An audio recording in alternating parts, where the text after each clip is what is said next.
Aegon, segundo o seu nome, é agora o novo rei de Westeros. E, a partir de agora, ele vai ter que ser, ou ao menos tentar ser grande o suficiente para encarar a guerra que se avizinha. E no vídeo de hoje, eu vou analisar todos os acontecimentos do episódio 9 de A Casa do Dragão.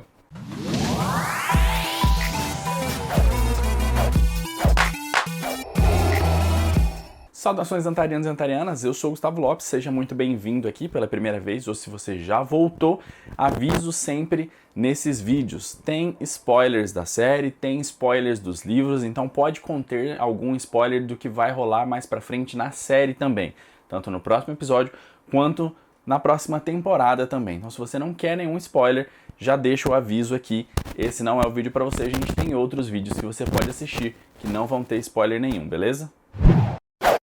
Bom, vamos lá, o episódio começa com o trono completamente vazio, e isso é mais ou menos a interpretação que eu tive já na análise do trailer, o vídeo passado que eu postei aqui. Qual é o lance?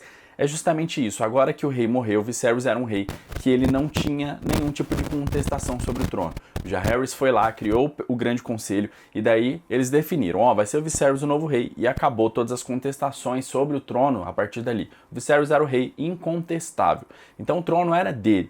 Agora a gente tem um rei e uma rainha disputando, e a gente não tem um dono de fato do Trono de Ferro, ele tá vazio, tá tudo vazio, essa é a ideia dessa cena, porque não existe um dono. Ah, o Aegon, pelas leis que foram estabelecidas, é o rei por direito? É, só que ele não tem todo o reino com ele, não são todos os lords que estão com eles, uns vão estar com ele, outros vão estar com a Rhaenyra. Da mesma forma a Rhaenyra, foi definido, o rei definiu que ela deveria ser a governante, e ela foi treinada para isso.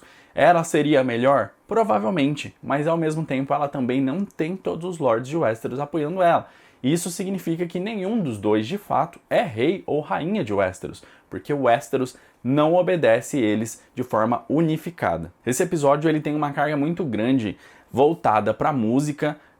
Mais uma vez, o Ramin Djawadi faz esse trabalho aí de passar várias emoções pra gente com a música. Me lembrou muito o episódio final da sexta temporada, que é o episódio do Grande Septo de Baelor, que ele explode, que tem uma carga de música muito grande. Inclusive nesse episódio também a gente tem uma grande construção explodindo, no caso não explode inteira nesse episódio, que é o Fosso dos Dragões. Mas a gente também tem ao final do episódio uma coroação, tanto no episódio da sexta temporada quanto nesse daqui. Então me lembrou bastante esse episódio, tem esse lance da música e construindo ali uma tensão e tal, e eu acho que eles fizeram de propósito. Outra carga grande que esse episódio tem, ela é voltada para os espiões. Por quê? Porque eles mostram que essa rede de espiões que existe lá dentro, ela tá muito bem entranhada lá. E aí eles colocam uma carga grande, tanto na Talia, quanto na Mysaria, quanto em qualquer outro personagem. Que tem aquela mocinha lá que fala pros caras assim que... o Verme Branco tá querendo encontrar o cara lá. E a gente vai ter ainda um plot de espionagem se desdobrando mais pra frente. Então... a série está mostrando que essa parte da espionagem é uma parte importante, a gente precisa prestar atenção nisso. Quando a gente vai para a cena do Pequeno Conselho, a gente descobre que já havia um plano para que o Aegon fosse de fato o cara que fosse substituir a Rhaenyra. A gente percebe que a Alicent ela não estava a par desse plano e ela não concorda com ele. O que dá a entender quando ela fala é que se o Viserys não tivesse dito para ela que o Aegon deveria governar, na cabeça dela foi o que ele falou, ela não apoiaria esse plano, porque ela não quer que o filho dela seja rei a qualquer custo. Então o que a série estabelece pra gente ela só faz o que ela faz, ela só continua com o plano e coroa o filho dela como rei, porque ela entende que o marido dela queria isso, porque ela tinha aceitado que a Rhaenyra seria a governante de Westeros. Isso do Pequeno Conselho já tá contra a Rhaenyra é uma coisa bastante preocupante para ela, porque tem duas casas muito importantes ali. A Casa Hightower e a Casa Lannister. São duas casas muito poderosas. É bom a gente lembrar que o Tywin representa o ápice da Casa Lannister. Quando ele assume a casa, ele faz um monte de reformas, ele pega a casa, ele levanta, então a Casa Lannister nunca foi tão poderosa quanto na era em que Tywin Lannister governou ela. Mas isso não significa que ela não era poderosa antes. Ele só teve que reerguer a casa porque o pai dele, Tytos, era um homem bem fraco e quase levou à falência. Ele fala isso na série também. Ele quase levou a casa à falência. Então o Tywin pegou, reestruturou toda a casa e jogou ela lá para cima. Refez o exército, refez um monte de coisa. Mas antes a casa já era muito poderosa, já era uma casa muito grande e muito rica, porque eles têm muitas minas de ouro. Na série ele diz que as minas secaram, mas durante aqui a Dança dos Dragões, a gente tem as minas de ouro trabalhando a todo vapor. E ouro é dinheiro. E dinheiro, meus amigos, é o que faz uma guerra acontecer. Porque você precisa de muito dinheiro para fazer aquilo ali acontecer. Então, com certeza, o Tywin Lannister, que é o cara que está ali no Pequeno Conselho, o irmão do Jason Lannister, ele com certeza está pensando nisso, em às vezes emprestar um dinheiro para a coroa para ter uma grana. E a outra casa importante ali, Casa Hightower. Uma das casas mais ricas do reino também, a casa mais forte em comércio que existe em Westeros, então é uma casa muito poderosa e com um exército muito grande. Eles são vassalos dos Tyrell e é dito que os Hightowers sozinhos podem juntar um número de espadas maior do que todos os outros vassalos Tyrell combinados, ou seja, eles têm um exército muito grande. Então um exército grande com o dinheiro dos Hightower, mais um exército grande com o dinheiro dos Lannister. Algo para Rhaenyra se preocupar. Como eu já disse na série, a Alicent é um personagem bem diferente. Por quê? Porque ela é um personagem que nos livros ela é tem muito mais ambição. Enquanto que aqui eles mostram pra gente que ela não é esse personagem que é pura ambição. Ela quer sim o poder, ela almejou o poder, ela joga o jogo dos tronos ali, só que na realidade ela quer as coisas certinho. Então ela não quer que manda matar ninguém, ela não quer que faça nada de errado. Quando ela pediu as coisas pro Larys, ela não sabia o que ela estava pedindo, depois ela viu as consequências, depois mais pra frente ela falou, olha, talvez eu vou precisar da sua ajuda. Mas ela, no todo, não quer que isso aconteça. Ela, inclusive, nesse episódio, pede pro Larys que ele faça mais uma vez esse tipo de coisa, só que são coisas assim que agora ela tá começando a amolecer ou se endurecer, depende do seu ponto de vista, para essas coisas. Ela tá cada vez mais caminhando para isso, que é aquela ideia do personagem cinza. Ela não quer fazer o mal, mas ela faz mesmo assim. Por quê? Porque as pessoas são assim. As pessoas não são nem boas nem ruins.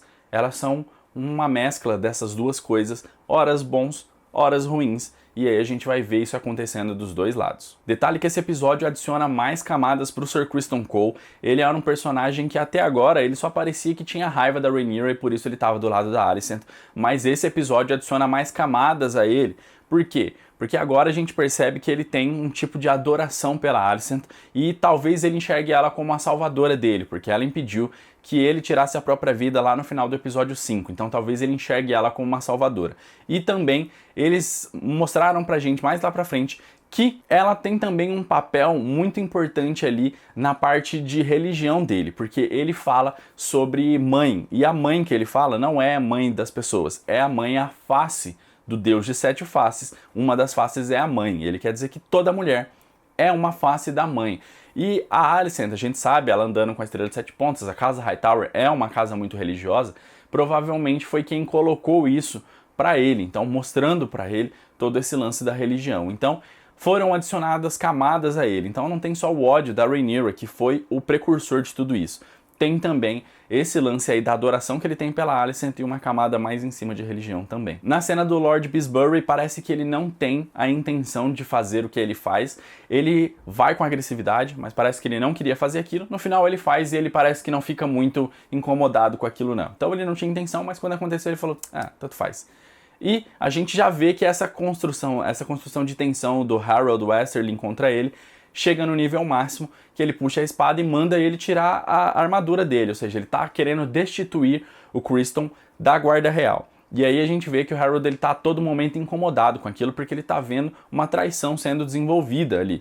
Então ninguém sabe que o Viserys falou o que ele falou pra Alicent. Só a Alicent falou e ninguém sabe se isso é verdade. Então ele falou alguma coisa pra Alicent que não era o que ela tinha entendido, então de fato é mentira, mas ela não sabe que é mentira.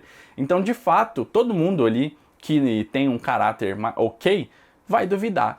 Pô, muito estranho. Um pouquinho antes de morrer, o cara vai e fala pra mãe do moleque que vai assumir, que quer que ele assume, sendo que por 20 anos o cara passou falando que era pra filha dele assumir. Aí no finalzinho ele vai mudar de ideia. Muito estranho. E o Harold provavelmente acha isso estranho também. Ele deixa a guarda real pelo menos por um tempo. Nenhum cavaleiro pode deixar a guarda real, é bom que a gente deixe isso claro. O que eles podem fazer é, se o rei permitir, ir para a muralha, ou então, se o rei permitir, tira todos os juramentos dele e deixa ele livre, que era o que o Tywin queria que os reis fizessem com o Jaime, que é o que não acontece nos governos do Aerys nem do Robert, inclusive. Vai acontecer só mais lá pra frente no governo do Tommen. Então o Harold, ele fala o seguinte, ó, ele não tá deixando, ele tá, enquanto não tem rei, eu não vou servir ninguém, só obedeço ao rei. Então fica na dúvida aí, esse lance aí do que vai acontecer com ele. E achei muito interessante que eles não queriam deixar ninguém sair da sala, continuaram com um corpo ali na mesa, porque não era pra ninguém sair, e aí o Harold Westerling simplesmente sai, e ele pode contar pra quem ele quiser, e ninguém faz nada. Achei muito estranha essa cena. Nessa cena de agora, é uma cena muito interessante, que é a cena em que você se inscreve no canal e deixa o like nesse vídeo. Também deixa o comentário e segue a gente em todas as nossas redes sociais, @AntaresVlog, lá naquela de dancinha e naquela outra de foto, que hoje também é de dancinha. Vocês estão ligados em quais que eu tô falando. E segue a gente lá, porque lá tem conteúdo bem diferente do que tem aqui. E praticamente todos os dias eu tô postando lá, às vezes falha, é verdade, mas de vez em quando... Mas sempre a gente tá postando coisa lá, conteúdos bem diversos, beleza? Então dá essa força pra gente lá. Mais uma vez a Elena aparece, ela fala mais uma vez da profecia dela, da Fera debaixo das Tábuas, e aí eu já vou abrir aqui um parêntese pra eu falar sobre isso. Muita gente, e eu inclusive, quando vi, falei, tá resolvido, eu errei sobre o lance da fera debaixo das tábuas. Era a Meleys. Por quê? Porque era essa fera que tava debaixo das tábuas. Quando eu revi o episódio, eu sempre revejo pra fazer aqui o vídeo pra vocês, eu percebi que não, eu acho que eu não estava errado. E eu acho que isso aí só foi uma coisa para tirar a gente dessa rota e mostrar assim, ó, a fera debaixo das tábuas era a Meleys, mas eu acho que não. E aí eu vou elencar aqui os meus motivos. Quando ela fala sobre a fera debaixo das tábuas, principalmente desse episódio, ela fala com um tom de urgência muito grande para a mãe dela. Tem uma fera debaixo das tábuas. E isso daí mostra que existia um perigo muito grande, muito forte, nisso tudo que ia acontecer, ou que vai acontecer. Essa fera representa um perigo gigantesco para ela. Só que a Meleys não representa esse perigo. Inclusive a Elena, quando ela vê a Meleys, ela não tem medo, entendeu? Ela fica só olhando assim, parece até com um olhar de admiração. Ela olha pra Rhaenys, ela olha pra Meleys e ela fala assim, nossa, que demais e tal. Acho que ela acha grandioso aquilo, porque ela é muito feliz, ela é muito boazinha, então acho que ela acha bonito aquilo ali. Então ela não sente medo, não é uma coisa que causa terror, não causa pânico pra ela. Se aquilo não causa medo nem pânico pra ela, por que ela vai avisar a mãe dela disso com tanto medo, com tanto pavor? Só faz sentido ela avisar com tanto medo e pavor se for de fato alguma coisa que tem um impacto muito negativo na vida dela, porque as visões dela têm impacto na vida dela diretamente. Quando ela prevê que o Aemond vai fechar um olho, é essa briga que faz com que o Aemond feche um olho que vai fazer com que lá na frente uma coisa muito ruim aconteça com ela. Então ela tem visões sempre com a vida dela. Quando ela vê sobre a mão mexendo no tear e com a divisão dos times, essa divisão faz com que a vida dela depois, mais pra frente, fique muito pior. Então tudo tem a ver com a vida dela. Essa parte da Meleys, por mais que ela vai escapar para contar para Rhaenyra, eu não acho que tem um acontecimento tão forte assim para que ela tivesse essa visão. Eu acho que o acontecimento que ela tá falando sobre a fera debaixo das tábuas ainda é o que eu acho que é, e tá nos shorts aqui explicando, que é sangue e queijo. E se você quiser saber, é bom lembrar que o vídeo tem spoilers, é um shorts com spoilers, mas tá lá explicadinho o que vai acontecer. Para complementar tudo isso daí que eu falei, ainda tem o que a Elena tá desenhando ali, o que ela tá bordando ali naquele negócio. É uma aranha. Essa aranha, ela provavelmente é uma viúva negra. Viúvas negras são conhecidas pelo seguinte: elas são aranhas preta e vermelha, primeira coisa. Depois, elas são aranhas que não são agressivas, mas elas têm veneno, então elas atacam se elas forem acuadas simplesmente. Tem teias extremamente resistentes, mais resistentes do que outras aranhas, e são conhecidas por devorar os machos também depois da cópula. Eu não consigo fazer associação nenhuma com isso, por enquanto, mas se vocês conseguem, tá aí a informação para vocês. O que é importante dessa aranha? Ela é preta e vermelha, cores de Rhaenyra Targaryen. A aranha é um significado de alguma coisa? Elena já tem um passado com a aranha. Lá no episódio 7, quando ela tá brincando com a aranha, ela fala a profecia dela. Então ela já tá com a aranha ali, ó, na mão dela. Era outra aranha, mas agora ela tá desenhando essa aranha preta e vermelha. Nos livros, Varys é conhecido como a Aranha. É um mestre dos sussurros, um espião extremamente talentoso, provavelmente o maior que a gente já viu. Então, a aranha preta e vermelha pode muito bem significar a aranha de Rhaenyra Targaryen, ou seja, a rede de espiões de Rhaenyra Targaryen, porque isso tem uma ligação gigantesca com o que vai acontecer com a Aelina mais pra frente. Opa, para tudo, que eu percebi uma coisa muito interessante enquanto eu tava editando esse vídeo. Nessa cena que vocês estão vendo aí, o Criston Cole fala pra Alicent que a Rhaenyra é uma aranha que suga suas vítimas. Então eu acho que a série já enunciou pra gente que a Rhaenyra é essa aranha preta e vermelha que a Aelina vê. Portanto, o que a Aelina provavelmente está sonhando é que ela deve ter cuidado com a aranha preta e vermelha. Então, ela ver a fera debaixo das tábuas mais a aranha, pra mim, faz mais sentido que seja, de fato, sangue e queijo do que ser qualquer outra coisa, como, por exemplo, a Mylys, beleza? É isso aí que eu acho que é. E deixa nos comentários aí se você discorda, se você concorda. Mas se a fera debaixo das tábuas de fato for a Mylys, então a gente precisa achar uma outra explicação para os ratos, que pra mim era uma coisa muito clara. Por quê? Porque isso faz com que uma teoria que eu não gosto ganhe mais força. Essa teoria é de que Larys Strong é um troca-peles muito parecido com o Bran. O Bran podia entrar no corpo do lobo dele, no corpo de corvos e outros bichos assim, e o Larys pode ter esse poder aí também. É bom lembrar que os Strong eles são descendentes dos primeiros homens. Isso é muito importante, porque não existem troca-peles, que a gente conhece, que não são descendentes dos primeiros homens. Portanto, ele está na linhagem correta para ser um troca-peles. E ele tem esse lance aí de saber várias informações. De início eu achava muito normal, porque afinal de contas a gente tinha vários espiões e a série mostrava isso. Só que nesse episódio ele fala pra Alicent que não é normal que tenha espiões dentro da Fortaleza Vermelha. Então ele trata como uma informação muito nova. E se essa é uma informação muito nova, não é normal ter espiões, porque em Game of Thrones é muito normal que tenha espiões. Todo mundo sabe, ó, aqueles ali são espiões da rainha, aqueles são espiões do Mindinho, aqueles são do Varys, e assim vai. Então todo mundo sabe que é cheio de espiões ali. Mas agora, em A Casa do Dragão, isso não é normal. E se não é normal, então significa que ele também não tem nenhum, né? Porque se ele tá falando, ó, descobri que tem espião aqui. Então como é que ele descobre as coisas se ele não tem espião? O único jeito seria se ele tivesse presente em cada lugar para que ele conversasse com todo mundo. Que jeito ele conseguiria estar presente em todo lugar para não ser visto? Seria simplesmente se ele estivesse dentro de algum bicho, por exemplo, os ratos. Mais pra frente a gente vai chegar na cena onde a Alicent está falando com o Sir Criston e aí ela vai falar com ele para que ele pegue o Aegon, etc. Interessante essa cena, muito interessante. Ela vai falar com o Sir Criston e vai falar, ó, Sir Criston, eu preciso que você vá lá e pegue o rei porque ele vai ser muito importante para mim e, por favor, por tudo que você sente por mim, faça isso. Ela abaixa muito o tom de voz e ela se aproxima dele para falar. Isso é uma coisa muito estranha. Dá a entender que ela não quer que ninguém ouça o final do que ela fala. Por quê? Por que ela quer esconder isso? Por qual motivo ela fala para ele em voz baixa? Pelo que você sente por mim. Qual a explicação para isso? A série estabelece que ela é uma mulher com retidão, mas quando chega para falar com Criston Cole, ela vai falar sobre os sentimentos dele por ela, ela abaixa o tom de voz e chega perto dele. No mínimo, tem caroço nesse angu aí. Quando o Aemond e o Criston estão ali atrás do Aegon, a gente percebe algumas coisas, porque eles vão falar ali com a moça da Casa dos Prazeres sobre o Aegon, e aí ela fala uma coisa sobre os gostos dele que são peculiares. E aí a gente vai para uma entrevista do Tom Glencarney, que é o cara que interpreta o Aegon, e ele fala que ele acha o personagem dele, de certa forma, parecido com o Joffrey. E o Joffrey não é o melhor personagem pra gente ter alguma coisa parecida com ele. Então a gente percebe que existem no decorrer desse episódio características no Aegon que fazem com que a gente ache que ele não é só um cara meio safadinho. Tem coisas muito piores ali. Então a gente já tem esse pequeno vislumbre mostrando que o cara gostava de estar ali naquele lugar vendo crianças se mutilarem, entendeu? Isso é uma coisa extremamente horrível, cruel pra caramba. E tem ali também os bastardos dele. A gente viu um. E aí o cara fala, ó, deve ter vários por aí. Aquele ali, por exemplo, pode ser o Maegor Cabelo Claro, que eu já falei dele aqui no vídeo anterior. Então, eles só apresentaram, ó, tem bastardos aqui, e então os bastardos ele podem estar espalhados pela cidade. E isso nos livros é um problema muito grande depois, mais pra frente, beleza? Então guardem essa informação.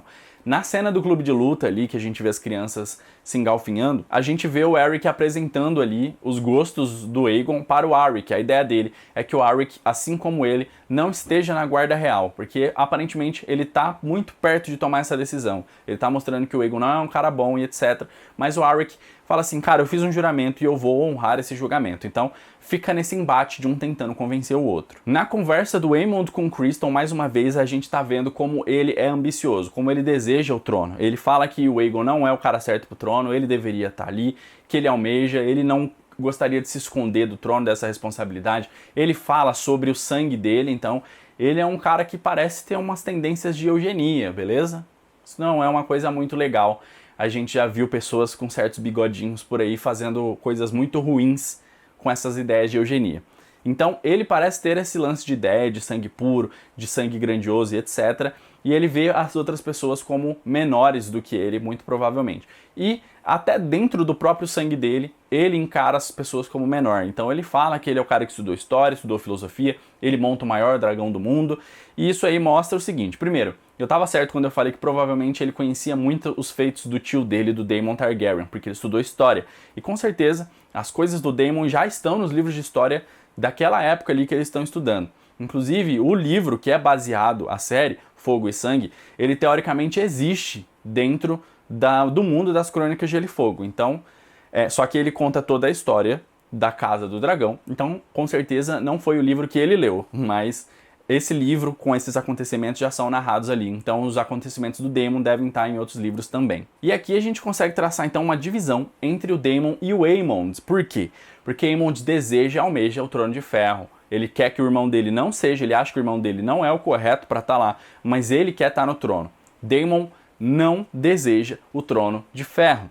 Daemon, nos livros, e eu vou assumir que para a série isso também aconteceu, porque a gente não viu acontecer, então vamos ficar com a versão dos livros. Nos livros, ele não reclama o trono, ele não reivindica o trono para si. Ele apoia a reivindicação do irmão, ele inclusive junta espadas para ir com ele pro Grande Conselho, para lá defender o irmão dele, defender a reivindicação do irmão dele. Então, o Daemon sempre esteve ao lado do Viserys, para que o Viserys fosse rei, não ele, beleza? O que ele queria era ser a mão do rei do Viserys e era casar com a filha do Viserys, a gente não sabe se é desde o início, mas depois era o que ele queria, então ele queria ser mão do rei e casar para trazer a grandiosidade de volta para a casa Targaryen. Então ele achava que esse era o combo, que a casa Targaryen ia voltar a ser grande. O irmão dele lá no Trono de Ferro, ele aconselhando o irmão como mão do rei e tendo a Rhaenyra como a esposa dele, porque isso provavelmente ia fazer uma junção do irmão dele fraco, ele forte, mas o irmão dele tem um temperamento certo para evitar guerras, por exemplo.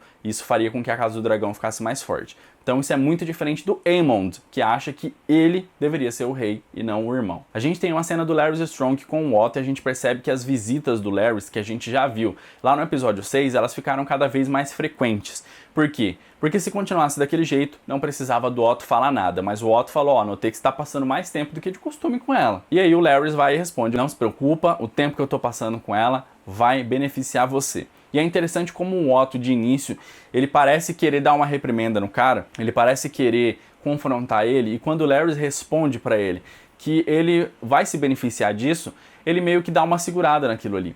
Então dá a entender que o Otto é capaz, inclusive, de colocar a filha dele pra jogo, seja lá pro que for, porque não fica claro naquela cena o que eles estão fazendo ali.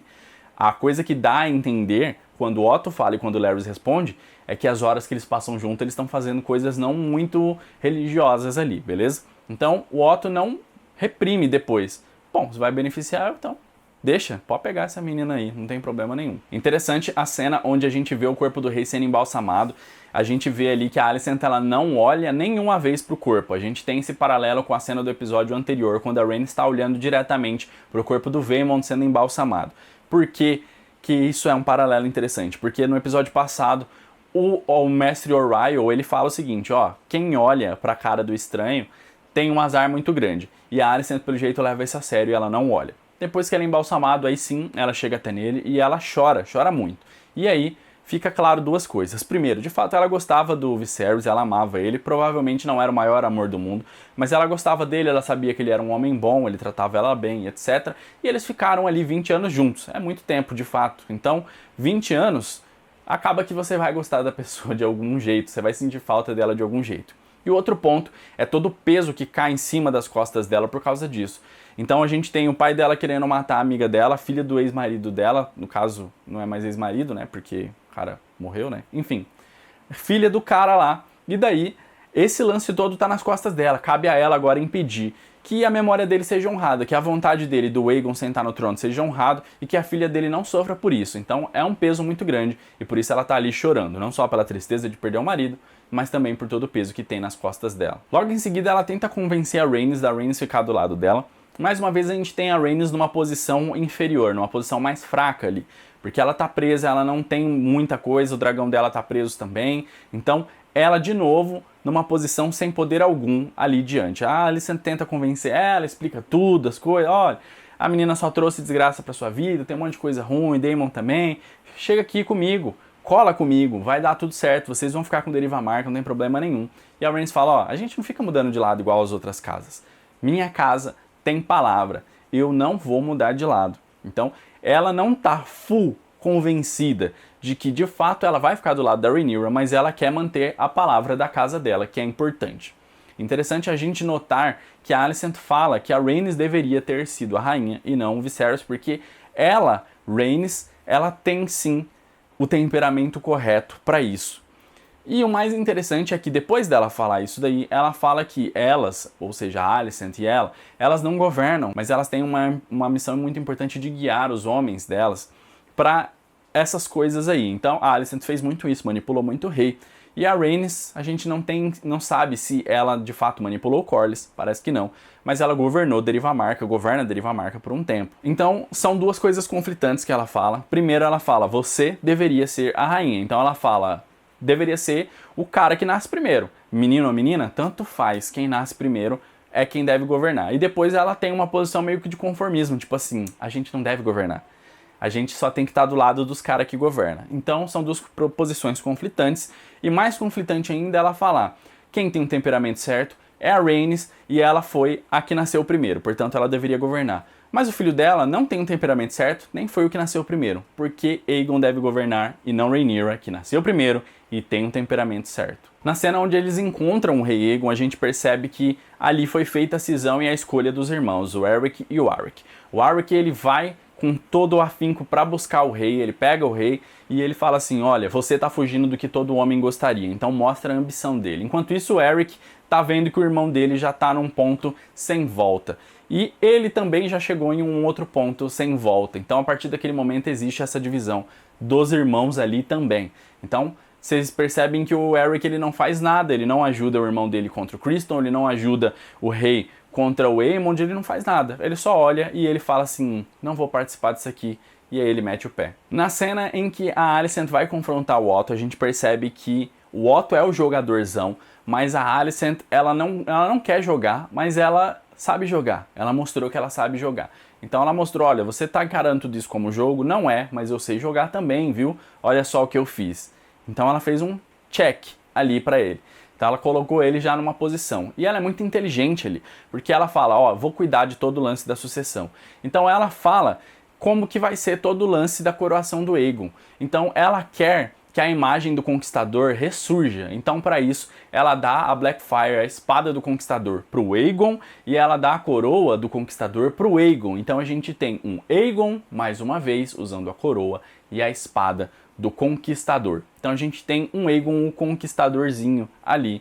E a gente lembra que quando ele nasceu e ele ganhou esse nome de Aegon, todo mundo falava que ele era o Conquistador, o segundo do seu nome, o Conquistadorzinho, o Conquistador não sei o quê. Então ele já tinha essa fama de antes. Então ela pensa muito nisso. E além disso, a outra jogada muito inteligente que ela faz é elevar Sir Criston Cole a Lorde Comandante da Guarda Real. Por quê? Porque ele é leal a ela. E o Lorde Comandante cuida do rei. É quem tá ali, quem tá no Pequeno Conselho e etc. Então, ele estar ali com ela, com o Aegon, aliás, é um lance que é muito inteligente. O cara vai reportar tudo pra ela, porque ele é fiel a ela. Então, ela tira o Otto da jogada e coloca no controle ela mesma. Na cena estranha entre o Larys e a Alicent, muito interessante, que ele fala que existe uma teia de espiões dentro da Fortaleza Vermelha, entenderam?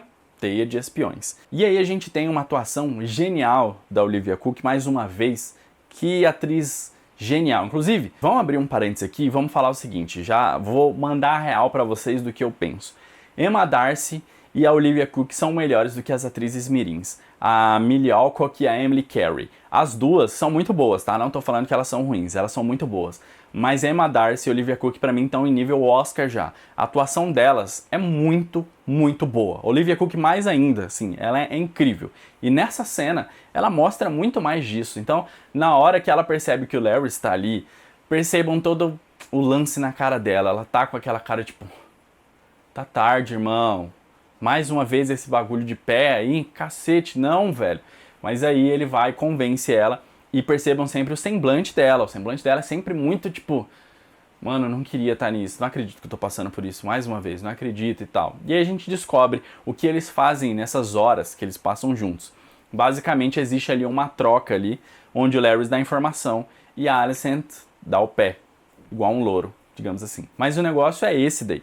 O Larry está contando sobre esse lance dos espiões aí, que eu já expliquei, e é bom a gente explicar que a Alicent, ela tá fazendo aquilo ali sabendo o que o Larry faz, beleza? Ela vai, mostra os pés pra ele, ela sabe que ele gosta daquilo ali, ela sabe o que ele sente quando ele vê os pés dela, naquele caso, e depois, no final, que ele dá todas as informações, ela vira pro lado e desvia o olhar, enquanto isso ele, de forma sutil, faz o que ele tem que fazer. Ela sabe o que está acontecendo, ela sabe o que ele está fazendo. É um acordo que eles têm, ela pelo jeito não gosta muito, mas aquilo ali acontece. E aí a gente percebe que nesse episódio a Alicent ela tem dois desvios de caráter, um bem evidente e o outro é sugerido. O que é evidente é esse primeiro. Por mais que ela não chegue às vias de fato com o Larrys, a gente precisa pensar que se isso acontecesse, muito provavelmente qualquer pessoa consideraria aquilo uma traição. Se você chegasse para sua esposa ou para o seu marido, por exemplo, não, eu mostrei meus pés pro cara ou pra mina e simplesmente ela ficou, ou ele ficou ali fazendo um carinhozinho, entendeu? Eu sabia o que estava acontecendo, a gente nem se tocou, ele só, ou ela só ficou lá e de boa. Provavelmente você teria uma cadeira quebrada na sua cabeça, porque seu marido ou sua mulher iriam achar isso uma traição, um absurdo. Então, com certeza é um desvio dela, tá? Muito claro isso daí. Então, por mais que ela não chegue às vias de fato, ela tá tendo um desvio. E o outro desvio que é sugerido é aquele do Criston Cole, porque ela baixa a vozinha para falar com ele, tudo que você sente por mim. Então dá a entender que, de fato, ela não teve nenhum tipo de relação com nenhum dos dois, mas que ela dá pequenas migalhazinhas para eles, entendeu? Então ela mantém o Sir Criston ali amarradinho, não sabemos o que ela entrega para ele ficar ali amarradinho, e ela mantém o Larrys ali amarradinho, a gente sabe o que ela entrega para ele ficar ali amarradinho. Então, dois desvios de caráter dela, que é uma pessoa que, teoricamente, é exemplo de retidão moral. Como eu disse, o Eric ele fez a escolha dele, e aí ele decidiu então ajudar a Rhaenys. Interessante notar que, por mais que ele fez a escolha dele, naquele momento ele não estava querendo ir embora. Ele pega ela e ele vai levar ela para Blackwater, para a Água Negra. Por quê? Porque ele queria que ela escapasse. Mas ele ia continuar ali, ao que tudo indica. Fica difícil da gente saber se ele queria continuar ali como espião ou se ele simplesmente queria continuar. Alguém provavelmente iria descobrir o que ele fez, porque afinal de contas, enquanto ele tá indo com ela, até uns cavaleiros passam por ele. Então a galera ia ver, pô, mas o cara ali ajudou. Então ele provavelmente seria executado. Então, ou ele tinha na ideia que ninguém ia fazer isso, ele ia talvez matar os caras que viram ele, ou então ele já tinha na ideia que ele ia morrer e tudo bem pra ele, entendeu? Ele só tava fazendo aquele último ato de heroísmo.